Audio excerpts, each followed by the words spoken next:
The town of Pleasanton is just a little too perfect. Part 1.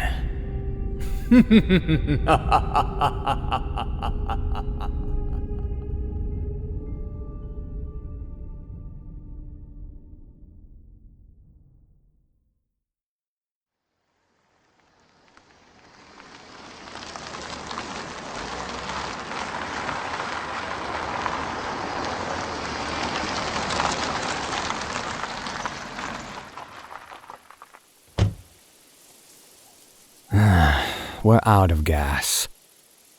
The 4 most terrifying words you can hear when you're barreling down the highway through an empty desert.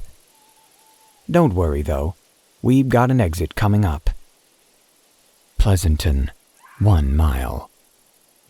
I don't see anything from here, I said, scanning the empty land.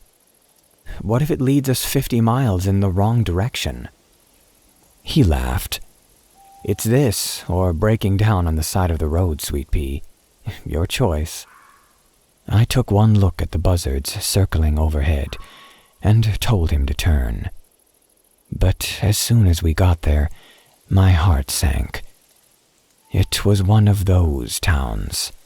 You know the kind, where rich women spend their Sundays buying a whole lot of nothing with their husband's money, where bed and breakfasts are the norm. Wi-Fi is unheard of, and you have to pay $5 for a cup of coffee, and where gas stations are non-existent because they're an eyesore. I don't see a gas station, I said. Relax, I'm sure there's one around here somewhere. The flag above Linda's salon flapped noiselessly in the wind. The tables outside Cafe Italiano stood empty under a striped awning. A train sat in the distance, visible through a narrow alley, but no gas station. Maybe we should ask someone. If you can find someone, sure. Because despite the town's quaint charm, despite the perfectly manicured grass, the freshly painted siding, the myriad of shops, we had yet to see a single soul. The road teed, and Brandon swung right. This street looked the same as the last, except for the park, squashed between Elle's dresses and very berry pies. It was perfect, like the rest of the town, as if ripped from a painting. The green grass rippled in the wind. The pond was still and glassy, reflecting the cloudless sky above. Brandon took another left. And then, somehow, we were back on the same road again. Linda's salon, Cafe Italiano, all exactly as we left them. Even the train was parked in the same spot as before. We went in a circle. Good job. Let's stop and get our bearings. We rolled to the curb. I pulled out my phone. A quick glance at maps would tell us where we were, where the nearest gas station was. I was staring back at a black screen. My phone was dead. Mine's dead too, Brandon said. But I could have sworn I charged it before we left. Oh, just like you could have sworn you filled the tank? He sighed. Come on. This was supposed to be a fun trip, for our anniversary. Don't ruin it with a petty fight. Petty? We're stranded in the middle of some backwards town, out of gas, and it's your fault. But I took a deep breath and nodded. Brandon swung the door open. Let's go to the bakery. Ask someone there. I heaved myself out of the car. As soon as I did, a gust of wind blew through my hair, flipping it over my face. Great. But as I made my way over, Brandon was frowning. It's empty. I looked in the window.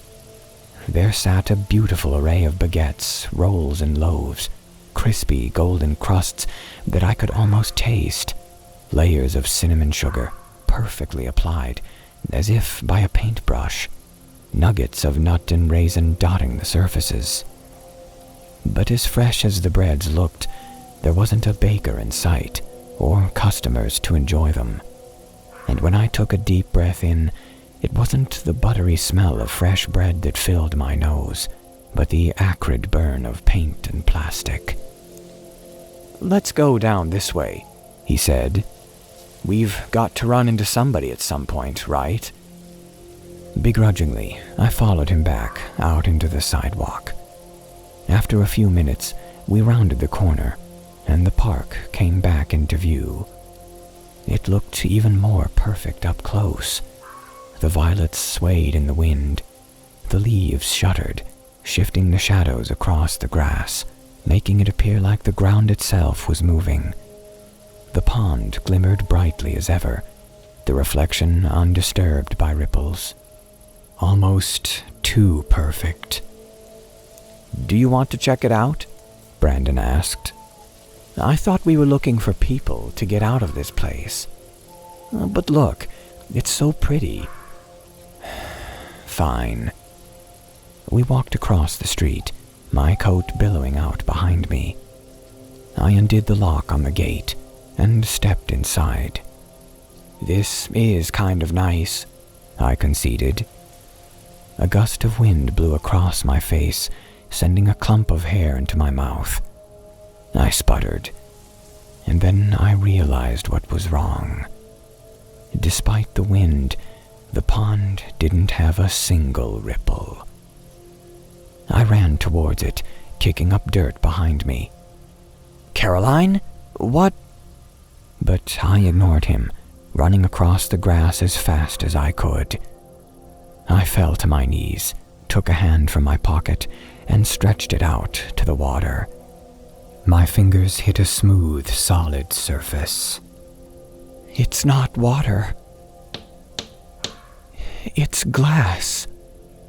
He stooped and hit it with a heavy hand. "What?" He stared at me, wide-eyed. "What in the world?" I stumbled over to a cluster of violets, but my fingers fell upon bumpy, hard stems, not smooth, supple ones. "Plastic," I said, running them over my thumb. "They're plastic." "What? It's all fake?" I leaned against the oak tree. It groaned and creaked under my weight. "I think the tree is fake too. But why?" "I don't know. It's so weird, isn't it?" "More like disturbing. But..." He stopped, his eyes locked onto the shop to our right.